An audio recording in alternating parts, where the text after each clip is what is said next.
what they make of Gravity's 2-0 start. Thank you, gentlemen. Well, we saw some change. We still saw that Amumu come through, so I want to attack that first because I know we have some issues with the way the Amumu is being played out. Yeah. Well, for me, I feel like Hai is actually making a lot of mistakes on Amumu, which is just compounding the weaknesses that Amumu already has.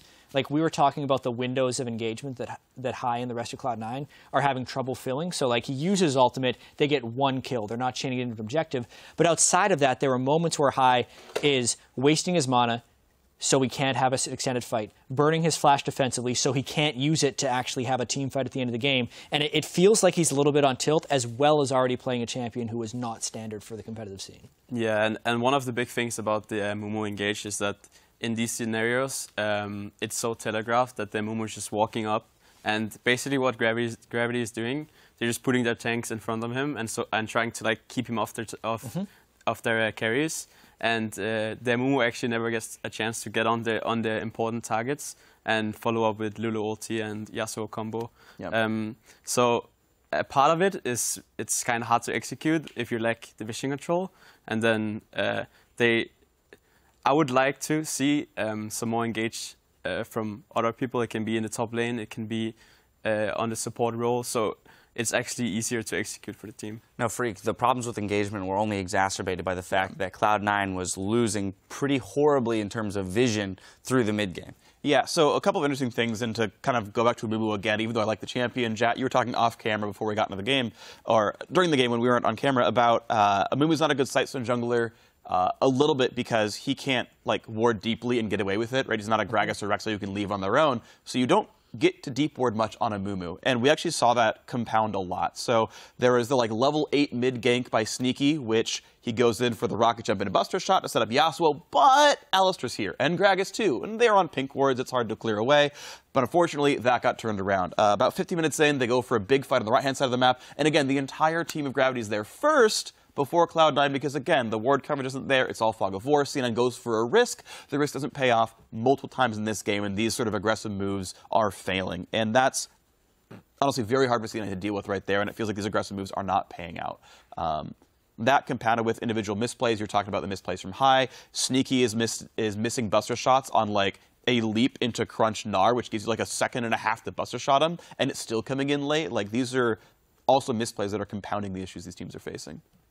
All right, well, let's look across to the other side of the rift, because we're ragging, of course, on Cloud9, but there are some great things happening over on the side of Gravity. Yeah. First, I want to start with Keen on the Victor. Both games here, impressive scoreline, lots of damage, highest damage dealt in the game coming from him both times. Yeah, I mean, I want to see this get banned away. They're already banning away Zergot. That's cool. They banned away the Lulu as well. That could have been a Hostler ban as well, but CN are clearly throwing in some respect bans, and right, with these guys able to first pick, C9 can really, really control what's allowed into the game. I think almost more so than Gravity can. And, you know, you're seeing Gravity do very well for themselves. Keen needs to get his Victor removed. He's clearly doing well in it. Yeah, and in the last game even, Keen kind of had one main job: stay away from Hai's Bandage Toss and Ultimate. And if he does that, the damage from Victor is going to be enough to clear out the non-existent front line, because it's just the one baby Amumu going in there. And one of the big questions we thought coming into the series was whether or not Incarnation was going to be one of the top flight mid laners as he was towards the end of the regular season, whether the time off was going to be a larger improvement for him, and whether Keen was going to be able to recover, because his image took a giant hit during the playoffs. He was pretty badly defeated by TSM in their playoff series, and people kind of thought this was the end of Keen, but he's playing quite well this series. Yeah. And one of the good points about how well Gravity is actually playing is that they have this triple tank line with, it has been Gnar and Gragas now, and then with Braum in the first game and then Alistar in the second game, is that they're playing really well together. They're finding the engagements, they're following up with, I think this game it was Alistar combo into Gnar follow-up, and when you can execute this properly, it's just very, very solid combo. And I think that is probably one of the reasons why they're doing so well in the team fights. Seemingly operating 1 second ahead of Cloud9 in all of their calls. Yeah. And again, a lot of this is, I think Bunny's actually a very good shot caller. Again, we're talking about the disparity in shot calling is getting closer against Hai. Move seems to be roughly back on form. His vision control is super good. And we were talking about how game 1 was close. Maybe you don't change things around. C9 definitely needs to break apart this team composition. Without Victor, it's much harder to run Ashe. I want to see this get broken up. I want to see Gravity forced to play something else because this comp is working. I do want to jump into our replay 39 minutes into the game. We're at the Baron pit, 5-0 for Gravity here. And we're kind of going to return to your point about the defensive flashing on Amumu and where it would have been useful in this scenario. Yeah. Cloud9 is putting all their eggs in one basket here. The only way they find successful team fights is if Hai lands a juicy ultimate. And here would have been his opportunity if he had flash. You just bandage to the Baron, flash, and hit everyone. As it is, though, Gravity knows there is no flash on Hai, so they do not respect the Amumu coming in here. And also, since there's such poor wave clear on Cloud9, Cloud9 knows if they give out the Baron that they're probably losing an inhibitor anyway, so of course they go straight into the fight. They're late to the fight. Hai, the lone frontliner, is easily focused. And notice how Bunny completely zones Sneaky from that fight.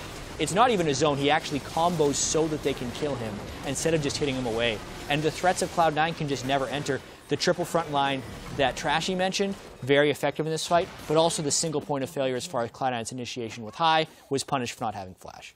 Also, one of the things we see here is that they actually communicate really well on Gravity. We see Hai going in, and instantly the Gnar turns on the Amumu to peel him, and just keep him in the area. And then after that, when they know that the Amumu can't engage, they just turn on their backline. Yeah, so very good execution. Yeah, that triple tank line really being super effective. The Alistar being able to effectively 1v4 zone off to the side while the Gragas and the Gnar peel for the 2 carries in the back line. Without that flash, there's no way Amumu's getting to him. Well, Gravity just need one more win against Cloud9 to close out this series. We'll see if they can make it a 3-0 when we come back. The North American Regional Qualifier continues in just 3.5.